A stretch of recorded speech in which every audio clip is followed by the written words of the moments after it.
तो मेरे पास है पेटीएम एचडीएफसी बैंक का क्रेडिट कार्ड और इस क्रेडिट कार्ड में मुझे जो है ये क्रेडिट कार्ड अपग्रेड करने का भी ऑप्शन आ गया है, जैसे कि आप ऊपर में देख सकते हैं।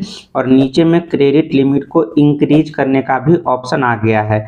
तो मैं चाहूँ तो अपने क्रेडिट कार्ड को अपग्रेड भी करके एक बेहतर जो क्रेडिट कार्ड है बेहतर लिमिट के साथ ले सकता हूँ, या फिर इसी क्रेडिट कार्ड में मैं ये लिमिट को जो है वो इंक्रीज कर सकता हूँ। तो ये ऑफर मेरे क्रेडिट में कैसे आया, कितने टाइम लगा, इन सारे बातों को मैं डिटेल में आपको इस वीडियो में बताने वाला हूँ। तो आप वीडियो को पूरा देखना और क्रेडिट कार्ड के लिमिट को इंक्रीज कैसे करना है इसको अच्छे से समझने के लिए हम लैपटॉप स्क्रीन पे आपको दिखाते हैं।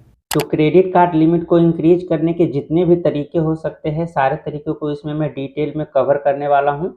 तो जैसा कि आप देख सकते हैं credit limit is not written in stone, जैसा कि क्रेडिट लिमिट जो है वो फिक्स नहीं होता है कि आपको जितना मिला है उतना ही रहेगा। It's possible to increase credit limit, वो इंक्रीज भी हो सकता है। This will work if you have been using your credit card successfully, paying all your dues in time and making the best out of your reward and offers. तो इसका मतलब है कि आप जो भी क्रेडिट कार्ड यूज कर रहे हो उसका बिल पेमेंट जो है वो टाइमली कर रहे हो, और जो भी ऑफर है या फिर रिवॉर्ड पॉइंट है उसका ऑफर का आप लाभ उठा रहे हो। तो इससे क्रेडिट कार्ड हिस्ट्री में आपका एक पॉजिटिव इम्पैक्ट पड़ता है, और इससे आपकी क्रेडिट कार्ड लिमिट के जो ऑफर है वो जल्द से जल्द आ जाते हैं। कितने टाइम लगते हैं आने में क्रेडिट कार्ड का प्री अप्रूवल लिमिट इंक्रीज वाले ऑफर, इस वीडियो में हम आगे जानेंगे। तो जो सबसे पहला पॉइंट आता है क्रेडिट कार्ड लिमिट को इंक्रीज करने का, वो है कि आप बैंक को एक रिक्वेस्ट डाल सकते हैं कि मुझे जो है वो क्रेडिट कार्ड लिमिट इंक्रीज करना है, क्योंकि मुझे उसकी ज़रूरत है। और इसके लिए आपको जो है कुछ डॉक्यूमेंट्स लग सकते हैं, चाहे वो आपके इनकम प्रूफ लग सकते हैं, या फिर हो सकता है कि आईटीआर अगर आपने इस साल फिल किए हैं ज़्यादा का, यानी कि 8 लाख 9 लाख का आपने आईटीआर फिल किए हैं, तो आप बैंक को ये प्रूफ दिखा सकते हैं कि जैसे कि आपके आईटीआर में ज़्यादा आपने फिल किया है तो इसका मतलब आपकी इनकम भी ज़्यादा है, तो मुझे उस हिसाब से लिमिट इंक्रीज करना है। या हो सकते हैं आप कहीं पे जॉब करते हैं या फिर प्राइवेट हो या फिर गवर्नमेंट हो, तो उसकी जो सैलरी आता है तो वो सैलरी स्लिप लेकर के भी आप किसी भी ब्रांच में जिस भी बैंक का क्रेडिट कार्ड है तो उस ब्रांच में जाके आप उसको दिखा सकते हैं कि ये जो मेरा है वो सैलरी इंक्रीज हो गया है, तो अब मुझे अपने एक्सपेंस के लिए जो है क्रेडिट कार्ड का लिमिट बढ़ाना है। तो बैंक अगर इसको ये वैलिड लगेगा सारा डॉक्यूमेंट्स, तो ये जो है आपके क्रेडिट कार्ड के लिमिट को बढ़ा देंगे। ये सबसे सिंपलेस्ट तरीका होता है। ये सेम प्रोसेस आप बैंक को कॉल करके भी बता सकते हैं, कॉल के थ्रू भी सारा वेरिफिकेशन हो जाता है, और डॉक्यूमेंट्स अपलोड करने के लिए वो आपको एक लिंक सेंड कर देंगे। तो पहला तो ये है कि आप रिक्वेस्ट कर सकते हैं बैंक को अपना क्रेडिट कार्ड लिमिट इंक्रीज करने के लिए। यहाँ पे हमेशा ध्यान रखें, एक रिक्वेस्ट जो डालते हैं आप, तो रिक्वेस्ट जो है वो हार्ड इंक्वायरी में काउंट होता है। इस बातों को आप हमेशा ध्यान रखिए कि अगर आप रिक्वेस्ट डालते हैं लिमिट इंक्रीज करने का, तो चाहे वो अप्रूव हो या फिर रिजेक्ट हो, ये जो आपके क्रेडिट कार्ड की लिमिट इंक्रीज का रिक्वेस्ट है वो हार्ड इंक्वायरी में काउंट होंगे, और ये आपके पैन कार्ड पे काफ़ी लंबे समय तक रहता है। तो इन बातों का आप ध्यान रखें, जब ज़रूरत हो पैसों की या फिर क्रेडिट लिमिट की तभी लिमिट इंक्रीज करने का जो है वो रिक्वेस्ट डालें, अदरवाइज ना डालें। प्री अप्रूवल का वेट करें, क्योंकि प्री अप्रूवल जो होता है वो हार्ड इंक्वायरी में काउंट नहीं होता है। इसके बाद जो अगला पॉइंट आप ध्यान में रख सकते हैं, be prompt in your payments, यानी कि जो भी आपका ड्यू अमाउंट है उसको आप टाइमली पे करें और एक भी पेमेंट को आप मिस ना करें। तो कुछ महीने बाद, यानी कि मेरे केस में तो 6 महीने लग गए, जनरली 99.99% केस में जो है ये टाइम जो है वो 6 मंथ ही लगते हैं, या फिर इससे भी ज़्यादा लगते हैं। पर कम से कम 6 मंथ तक तो आप टाइमली पेमेंट करें और हर महीने क्रेडिट कार्ड से कुछ ना कुछ शॉपिंग करें। स्पेशली जो ऑनलाइन शॉपिंग होते हैं अमेजन फ्लिपकार्ट से, इस तरह की शॉपिंग पे बैंक को ज़्यादा ऑफर मिलते हैं, यानी कि बेनिफिट मिलते हैं, क्योंकि उससे कमीशन मिलता है। ई कॉमर्स वाले बैंक को कमीशन देते हैं, तो इस हिसाब से वो आपको लिमिट इंक्रीज करेंगे, क्योंकि आप ज़्यादा से ज़्यादा शॉपिंग करें ताकि बैंक को ज़्यादा से ज़्यादा प्रॉफिट हो। लेकिन आप रेंट पेमेंट करते हैं या फिर ट्यूशन फी पे करते हैं या फिर वॉलेट में ऐड करते हैं, तो इससे बैंक को जो है वो ज़्यादा बेनिफिट नहीं मिलता है। तो अगर ये सब ज़्यादा पेमेंट आप करते हैं तो इन सब पेमेंट में आपको जो है वो क्रेडिट लिमिट जल्दी इंक्रीज का ऑफर देखने को नहीं मिलता है। तो अगले पॉइंट की मैं बात कर लूँ तो अगला पॉइंट ये है कि मेंटेन और लो क्रेडिट यूटिलाइजेशन रेशियो। तो ये क्या होता है, तो मैं एक एग्जांपल के लिए मान लेता हूँ कि आपका जो लिमिट है वो दिया गया है RS 20,000 रुपये का। तो बहुत सारे लोगों का कहना होता है कि आप इसका 30% ही यूज करें या फिर 40% तक मैक्सिमम यूज करें। पर मैंने जो है वो फ्लिपकार्ट बैंक से बात किया था, सॉरी एक्सिस बैंक से बात किया था, क्योंकि मेरे पास फ्लिपकार्ट एक्सिस बैंक का क्रेडिट कार्ड है। तो एक्सिस बैंक ने सीधा बोला था कि अगर आपको जो है लिमिट इंक्रीज का ऑफर चाहिए तो आप अपने क्रेडिट कार्ड की लिमिट को 50% तक यूज कर सकते हैं, 50% से ज़्यादा ना करें, क्योंकि 30% 40% तो बहुत कम हो जाता है। जिसका अगर 20,000 का ही लिमिट है तो उसके लिए 30% का यूज करेगा तो वो मुश्किल से 6-7 हज़ार रुपये यूज कर पाएगा। 6-7 हज़ार में वो क्या ही शॉपिंग करेगा। तो इसलिए आप 50% तक जो है वो यूज कर सकते हैं। तो ये 50% कैसे हुआ, जैसे कि आपका 20,000 का लिमिट है तो आप 10,000 तक जो है हर महीने खर्च कर दे और फिर अगले महीने उसकी पेमेंट कर दे, फिर आपका जो है लिमिट फिर से 20,000 हो जाएगा, फिर अब अगले महीने 10,000 की जो है वो शॉपिंग कर सकते हैं। ये होता है 50% रूल, या फिर 50% करें या फिर इससे कम करें, 30%, 40%, 20%, पर 50% से ज़्यादा ना करें। इससे बैंक को ये मैसेज आता है कि आप जो है वो टोटली क्रेडिट कार्ड पे डिपेंडेंट नहीं है, यानी कि आपको क्रेडिट कार्ड को जो है वो यूज करना आता है। तो इस हिसाब से बैंक को एक पॉजिटिव मैसेज आता है और आपके जो क्रेडिट कार्ड की लिमिट का ऑफर जो है वो जल्द से जल्द दे देते हैं। अगला जो आपको पॉइंट ध्यान रखना है वो ये कि रिड्यूस और eliminate some of your liabilities, यानी कि आपने कोई EMI ले रखा है या फिर कोई आपने लोन ले रखा है या फिर किसी भी तरह के आपने बैंक से कोई भी पैसा ले रखा है, चाहे वो क्रेडिट कार्ड के थ्रू या लोन के थ्रू, तो उसकी पेमेंट जो है आप कर दे, जो भी आपका ड्यू अमाउंट है वो कर दे। और ये सारा पेमेंट करने के बाद ही आप लिमिट इंक्रीज का जो है वो रिक्वेस्ट डालें, क्योंकि अगर आपके पास बहुत सारा लायबिलिटीज पहले से है तो बैंक चेक करेगा अगर आपके पैन कार्ड को और उस पर बहुत सारे लायबिलिटीज पहले से होगा तो उसको लगेगा कि इसके पास तो ऑलरेडी इतने सारे लायबिलिटीज है, इतने सारे EMI चल रहा है, इतने सारा लोन है, अगर मैंने दिया इसको लिमिट इंक्रीज करके तो ये फिर से इस अमाउंट को यूज कर लेगा और इससे इसकी जो लायबिलिटीज है वो और ज़्यादा बढ़ जाएगा, जिसको ये जो है वो शायद पे ना कर पाए और ये एक क्रेडिट डेबिट में पड़ जाए। तो इससे ये होगा कि इससे मेंटल प्रेशर भी आएगा, इसके बाद बैंक को ये पेमेंट भी नहीं कर पाएगा, तो दोनों का ही नुकसान होने वाला है।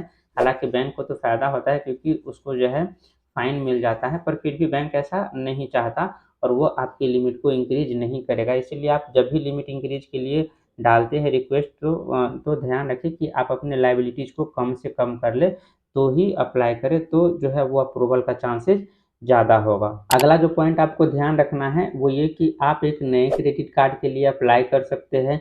तो उसमें आपको एक नया क्रेडिट कार्ड मिल जाएगा, नया क्रेडिट कार्ड मिलेगा, इसके बाद आपको उसका जो है वो नया जो है वो लिमिट भी मिल जाएगा। अगर आप क्रेडिट कार्ड अप्लाई करते हैं तो चांसेस 99 पॉइंट से ज़्यादा होता है कि आपको नए क्रेडिट कार्ड का जो लिमिट है वो पुराने कार्ड से ज़्यादा ही दिया जाता है। तो आप नए क्रेडिट कार्ड के लिए भी अप्लाई कर सकते हैं। हालांकि ये नए क्रेडिट कार्ड के लिए अप्लाई करते हैं तब भी, और अगर आप लिमिट इंक्रीज करने के लिए एक रिक्वेस्ट डालते हैं तब भी, ये दोनों ही चाहे अप्रूव हो चाहे रिजेक्ट हो, दोनों ही हार्ड इंक्वायरी में काउंट किया जाता है। तो मैं तो कहूँगा कि अगर आपको लिमिट इंक्रीज करना ही है तो आप सेम बैंक में या फिर किसी अदर बैंक में एक नया क्रेडिट कार्ड ही अप्लाई कर ले। इससे ये होगा कि आपको लिमिट भी ज़्यादा मिल जाएगी और हार्ड इंक्वायरी आएगी भी तो कोई बात नहीं, क्योंकि दोनों में ही आने वाली है। पर इसका फ़ायदा ये होगा कि मान लो कि आपके पास एक ऑलरेडी क्रेडिट कार्ड है और एक और हो गया, यानी कि आपके पास 2 क्रेडिट कार्ड हो गया और आप दोनों क्रेडिट कार्ड से शॉपिंग करते हैं और अगले महीने आप दोनों की जो बिल पेमेंट करते हैं तो एक बिल पेमेंट पे यानी कि टाइमली पेमेंट पे कम से कम 2 से लेके 4 पॉइंट तक आपका इंक्रीज होता है। तो अगर आपने मान लेते हैं कि एवरेज अगर 3 पॉइंट भी इंक्रीज हुआ और 2 क्रेडिट कार्ड का बिल आपने टाइमली पेमेंट किया तो एक ही महीने में जो है आपके 6 पॉइंट इंक्रीज हो जाएंगे। लेकिन वही आप एक क्रेडिट कार्ड से बिल पेमेंट करते हैं तो आपके 3 पॉइंट ही इंक्रीज होने वाले हैं। तो कोशिश करें कि लिमिट इंक्रीज करने से ज़्यादा बेहतर ऑप्शन ये होता है कि आप एक अच्छा सा क्रेडिट कार्ड देखें और उसके लिए अप्लाई कर दें।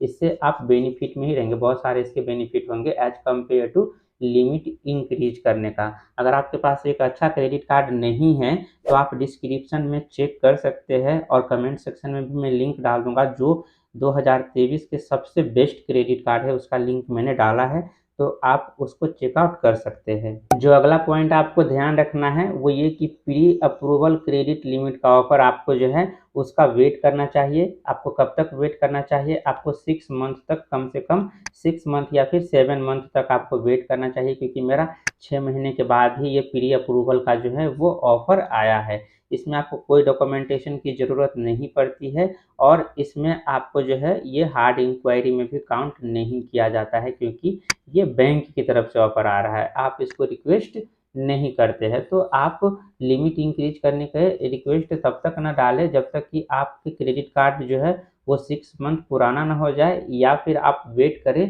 प्री अप्रूवल ऑफर का। इसके लिए आप टाइमली पेमेंट कर सकते हैं। प्री अप्रूवल ऑफर का यही एक बेस्ट तरीका होता है। इसके बाद अगला पॉइंट जो आपको ध्यान रखना है वो ये कि अगर 6 महीने तक भी नहीं आपका क्रेडिट लिमिट बढ़ता है तो आप 1 साल तक वेट करें, क्योंकि 1 साल होने के बाद हर क्रेडिट कार्ड जो है, हर क्रेडिट कार्ड का कंपनी हर क्रेडिट कार्ड को रिव्यू करता है और उसके पूरे साल का ट्रांजैक्शन को जो है वो चेक करता है कि इसने पूरे साल ट्रांजैक्शन कितना का किया है, कहाँ-कहाँ किया है। अगर आपने ज़्यादा से ज़्यादा शॉपिंग के लिए ट्रांजैक्शन किया होगा, उसको रेंट पेमेंट के लिए नहीं किया होगा, या फिर आप कोचिंग फीस के लिए, या फिर आप वॉलेट में ऐड करने के लिए नहीं किया होगा, सिर्फ शॉपिंग के लिए, या फिर बिजली बिल या फिर मोबाइल बिल पे करने के लिए किया होगा और उसकी टाइमली पेमेंट किया होगा, तो इससे भी जो है आपको 6 महीने में अगर लिमिट इंक्रीज नहीं होता है तो 1 साल बाद तो पक्का ही हो जाएगा आपका लिमिट इंक्रीज। इसके लिए आपको हर महीने शॉपिंग करने की ज़रूरत है। इसके बाद अगला पॉइंट जो आपको ध्यान रखना है वो ईजियर टू गेट लोन, ये बहुत अच्छा है। अगर आपके क्रेडिट कार्ड का प्री अप्रूवल ऑफर आ जाता है तो इसका मतलब होता है कि आपका क्रेडिट हिस्ट्री जो है और क्रेडिट ट्रस्ट वर्थी जो आप कह सकते हैं ये काफ़ी अच्छा है, यानी कि बैंक ने सब चेक किया है, इसके बाद ही आपका जो है वो लिमिट इंक्रीज किया गया है। तो अगर आपका लिमिट इंक्रीज होता है तो चांसेज आर वेरी हाई कि आपके जो है ये ईजियर टू लोन, यानी कि लोन का प्री अप्रूवल ऑफर भी आ जाएगा, या नहीं तो आप बैंक जाके ये लोन के लिए अप्लाई करते हैं, तभी आपके लोन अप्रूवल के जो चांसेज है वो काफ़ी बढ़ जाता है। तो आपका क्रेडिट कार्ड के लिमिट इंक्रीज करने का जो इफ़ेक्ट कह सकते हो, पॉजिटिव इफ़ेक्ट, वो आपके लोन पे भी पड़ता है। और अगर आप क्रेडिट कार्ड को ढंग से यूज नहीं करते हैं, टाइमली पेमेंट नहीं करते हैं, या फिर आप बार-बार उसकी लिमिट इंक्रीज के लिए रिक्वेस्ट डालते हैं, तो ये एक नेगेटिव इम्पैक्ट पड़ता है। इससे तो क्रेडिट कार्ड का भी आपका जो है वो सिविल खराब होगा, या नेगेटिव जो है वो क्रेडिट स्कोर बनेगा, और साथ-साथ लोन का अप्रूवल भी आपको नहीं मिल सकता है। पर अगर आप क्रेडिट कार्ड के लिए सारा कुछ सही कर रहे हैं पॉजिटिव वे में, तो आपको लोन भी ईज़िली मिल जाता है। इसके बाद जो आपको अगला पॉइंट ध्यान रखना है वो सबसे इम्पोर्टेंट, मैं यहाँ पे इसको इम्पोर्टेंट मार्क कर देता हूँ 9th पॉइंट को। ये वेरी वेरी इम्पोर्टेंट पॉइंट है। 1 late payment is equals to 0 chance to get credit card limit increase, getting loan approval, और क्रेडिट कार्ड लिमिट इंक्रीज या credit card pre approval offer, सारा ही आपका ख़त्म हो जाता है बैंक के साथ। यानी कि बैंक के साथ रिश्ता ही आपका एक तरीके से ख़त्म हो जाता है अगर आपने एक बार भी लेट पेमेंट कर दिया तो 1 साल के लिए। अगले साल से हो सकता है कि बैंक जो है आपके ऊपर, अगर आप रेगुलर पेमेंट फिर से करने लगे तो फिर अगले साल से हो सके कि आपको जो है वो ऑफ़र देना स्टार्ट कर दे प्री अप्रूवल का। पर 1 साल तक तो आपके इतने बुरी तरीके से वो ट्रीट करते हैं कि आपको कोई भी ऑफ़र ये बैंक वाले नहीं देंगे अगर एक भी लेट पेमेंट किया तो। और लेट पेमेंट से आपके सिविल पे एक नेगेटिव इम्पैक्ट, यानी कि हार्ड इंक्वायरी में भी चला जाता है, ऊपर से आपका सिविल भी डाउन हो जाता है, और ये 2-3 साल तक रहता है, इससे पहले ख़त्म भी नहीं होता है। तो कभी भी लोन क्रेडिट कार्ड के लिए अप्लाई करते हैं तो ये जैसे ही बैंक देखता है कि आपने मिस पेमेंट किया है तो वो पहले ही आपका रिजेक्ट कर देता है, या अगर अप्रूव करता भी है लोन के लिए तो वो कम लिमिट के साथ आपका अप्रूव करता है, या फिर अगर क्रेडिट कार्ड अगर आपको अप्रूव करता है कोई भी बैंक, चाहे किसी भी बैंक का आपने पेमेंट मिस किया हो, सारा का सारा जो है वो एक ही इंसान के पास जाता है, या एक ही कंपनी क्रेडिट ये सिविल स्कोर के पास जाता है, और वो सारा बैंक में रिफ्लेक्ट होता है। तो आपको लिमिट भी कम मिलेगा, बैंक भी ज़्यादा इंटरेस्ट पे मिलेगा, या फिर यूँ कहे कि मिलेगा ही नहीं। तो लेट पेमेंट तो बिल्कुल भी नहीं करना है आपको, चाहे कोई ईएमआई का पेमेंट हो, चाहे कोई आप एक साथ शॉपिंग करके पेमेंट करना चाहते हो, एक भी दिन का जो है वो लेट पेमेंट ना करें। चार्ज भी लगता है लेट पेमेंट पे, वो अलग से। तो इन सब बातों का ध्यान रखें। और जो सबसे लास्ट पॉइंट है जो कि मेरा पर्सनल एक्सपीरियंस है, ये मैंने पर्सनली एक्सपीरियंस किया है काफ़ी टाइम से क्रेडिट कार्ड यूज करके, वो ये कि ओवर लिमिट का आप यूज ना करें, बिल्कुल भी ना करें। ऊपर से आउटस्टैंडिंग जो आपका बैलेंस होता है उसको कभी निगेटिव में ना जाने दें। जैसे कि आपका 10,000 का लिमिट मिला हुआ है, सॉरी मान लेते हैं 20,000 का, क्योंकि मिनिमम जो है वो 15,000 का लिमिट तो मिलता ही है क्रेडिट कार्ड का। तो मानते हैं कि चाहे वो किसी भी बैंक का क्रेडिट कार्ड हो, 15,000 का मिनिमम लिमिट मिलता है, इससे ज़्यादा ही मिलेगा। तो मान लेते हैं कि आपको 20,000 का लिमिट मिला है, तो उसको आप कभी भी 21,000 का जो है वो लिमिट मतलब यूज ना करें, ओवर लिमिट को यूज करके। या फिर आपका जो आउटस्टैंडिंग बैलेंस है, मान लें कि आपके 20,000 का लिमिट है और आपने 19,000 रुपये का जो है बैंक पेमेंट कर दिया है, यानी कि या शॉपिंग कर लिया है या फिर वॉलेट में ऐड कर लिया है, और इसको फिर 19,000 को आपने ईएमआई में कन्वर्ट कर दिया। तो जैसे ईएमआई में कन्वर्ट करेंगे तो कन्वीनियंस फीस लगेगा, जीएसटी लगेगा, इसके बाद आपसे इंटरेस्ट लगेगा, तो सारा मिल के जो है वो 20,000 से ऊपर ही चला जाएगा अगर आप 19,000 रुपये को ईएमआई में कन्वर्ट करते हैं तो। जैसे ये 20,000 से ऊपर जाएगा तो आपका जो लिमिट है वो आउटस्टैंडिंग बैलेंस नेगेटिव में चला जाएगा। तो ये भी अगर चला गया तो पर भी आपके जो क्रेडिट कार्ड का जो लिमिट है वो नहीं इंक्रीज होंगे और लोन का भी ऑफर नहीं आएंगे। तो limit increase request hard inquiry में काउंट होती है, जो कि मैंने आपको पहले बता दिया है। जब आपको ज़रूरत हो तभी आप लिमिट इंक्रीज के लिए ऑनलाइन या ऑफलाइन रिक्वेस्ट डालें, नहीं तो रहने दें। क्यों आप अपने क्रेडिट कार्ड पे एक हार्ड इंक्वायरी फालतू का लेना चाहेंगे? अगर आपके पास एक ठीक-ठाक लिमिट मिला हुआ है, जितने लिमिट से जो है आपके शॉपिंग का या फिर बाकी सारे जो पेमेंट का काम है वो चल जाता है तो आप लिमिट इंक्रीज के लिए मतलब जो है वो इंक्वायरी ना डालें। तो इतने सारे तरीके थे जिससे आप जो है अपने क्रेडिट कार्ड का लिमिट इंक्रीज कर सकते हैं, या फिर यूँ कहें कि क्रेडिट कार्ड की लिमिट इंक्रीज करने का प्रोबेबिलिटी आप बढ़ा सकते हैं। जल्दी से जल्दी आपको ऑफ़र मिल सकते हैं। तो आप जो है इन सब पॉइंट को या तो स्क्रीनशॉट ले लें या इन बातों का आप हमेशा ध्यान रखें अगर आप क्रेडिट कार्ड यूज़ करते हैं तो। और अगर आप 2023 का सबसे बेस्ट क्रेडिट कार्ड लेना चाहते हैं तो उसका जो है लिंक मैंने डिस्क्रिप्शन में डाल दिया है, जो भी टॉप 5 के क्रेडिट कार्ड है, तो उसमें से आप किसी को भी अप्लाई कर सकते हैं। बाकी इस वीडियो से रिलेटेड या फिर क्रेडिट कार्ड से रिलेटेड किसी भी तरह का कोई भी डाउट है तो आप हमसे कमेंट सेक्शन में पूछ सकते हैं, मैं वहाँ पे ज़रूर ही रिप्लाई करूँगा। बाकी ये वीडियो अच्छा लगे तो इसको लाइक कर लेना, चैनल को इसी तरह की इन्फॉर्मेटिव वीडियो के लिए सब्सक्राइब कर देना। अगले वीडियो में मैं आपको बताने वाला हूँ कि आप सिविल स्कोर को कैसे इम्प्रूव कर सकते हैं, तो इस पे मैं एक डिटेल वीडियो बनाने वाला हूँ, तो उसका नोटिफिकेशन आपको मिल जाएगा। मिलते हैं आपसे नेक्स्ट वीडियो में, तब तक के लिए अपना ख्याल रखिए, बाय बाय।